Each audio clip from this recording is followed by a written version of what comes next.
Thank you, Mr. Speaker. Mr. Speaker, I rise to support the statement by the Senator Osotsi on the issue of decassettlement.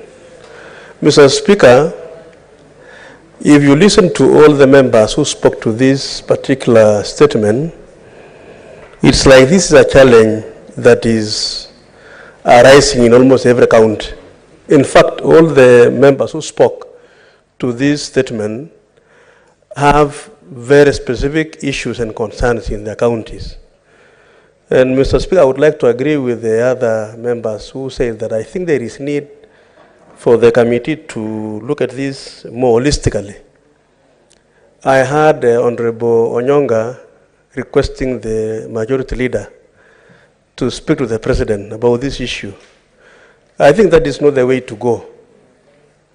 Mr. Speaker, the procedure normally is that these are matters that this House can take up, and in our counties, and they go to the ministries, the ministry in charge, then they do what we normally call the cabinet memoranda, then the cabinet approves, then it now comes to the House for adoption or for approval.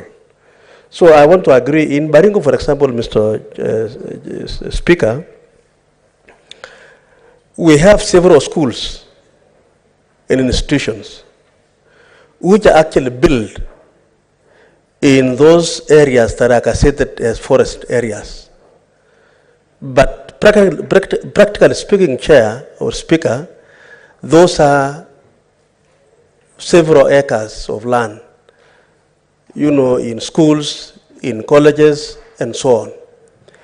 And that yet when you go to the Ministry of Forestry, you discover they are actually gazetted forest areas. I think it is important that we really decassette these areas and be able to issue titles to these institutions. I think it is a critical issue which we need to do. So that, Mr. Speaker, some schools, for example, or colleges, occupy those areas. They have no title deeds, and all the time they receive threats from the Ministry of Forest and with the rangers and so on. It is high time, I think, we need, so that even when we talk about now building, putting up or planting 15 billion trees, we should be able to do so even in those schools, but not as gazetted areas or as gazetted forest. So, Mr. Speaker, I think it is important. Then the other aspect, Mr. Speaker, as I conclude, is there are areas which are not gazetted, which have been degazetted, given to institutions, and the original owners of those particular lands, Mr. Speaker, are not actually compensated. And the understanding between the government then and the occupants of those areas is to be given land elsewhere. And Mr. Speaker, those days it was interesting because you find a politician from a certain area given a list of people to be allocated land.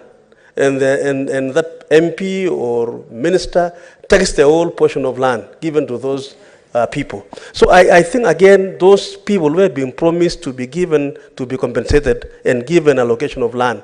They are now all over the place, suffering in their homes and so on. The so-called right holders, Mr. Speaker.